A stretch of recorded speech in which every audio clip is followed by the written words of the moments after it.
ഭാര്യ നഷ്ടപ്പെട്ടു പോയി. എങ്ങനെ പോയെന്ന് പറഞ്ഞേ?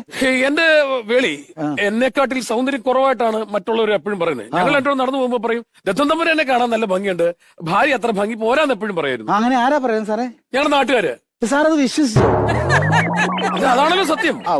അപ്പൊ അങ്ങനെ എല്ലാരും പറഞ്ഞപ്പോ ഞങ്ങൾ രണ്ടുകൂടെ ഒരു തീരുമാനം എടുത്തു. അങ്ങനെയാണെങ്കിൽ ചെന്നൈ പോയിട്ട് പ്ലാസ്റ്റിക് സർജറി ചെയ്തിട്ട് അവക്ക് കുറച്ചുകൂടെ എന്റെ അത്രയും സൗന്ദര്യം അവക്കൂടെ ആക്കാം. അപ്പൊ സമാസമാവുമല്ലോ. ഓ, ഈ പ്ലാസ്റ്റിക് സർജറി ഒക്കെ ചെയ്ത സൗന്ദര്യം കൂടുവോ? പ്ലാസ്റ്റിക് സർജറി ചെയ്ത സൗന്ദര്യം കൂടെ അറിയത്തില്ലേ? അത് എന്നാ മുടക്ക് വരും സാറേ? അതിന് ലക്ഷങ്ങളാവും. ഞങ്ങളൊക്കെ ചെയ്യുന്നതിന് ലക്ഷങ്ങളാവും. എനിക്കൊക്കെ കോടികളാവും.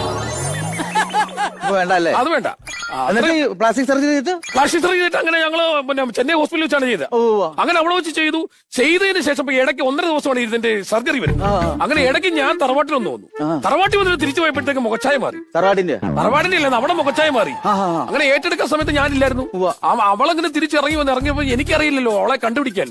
മുഖം മാറിപ്പോയില്ലേ? ഈ സർജറി കഴിഞ്ഞ പിന്നെ ഭാര്യനെ ശരിക്കും സാറിന് മനസ്സിലായിട്ടില്ല? എനിക്ക് മനസ്സിലായിട്ടില്ല. അത്യാവശ്യം ഡാൻസ് കളിക്കും, അത്യാവശ്യം പാട്ട് പാടും, അത്യാവശ്യം വരയ്ക്കും. ആർക്കും എത്ര അത്യാവശ്യം?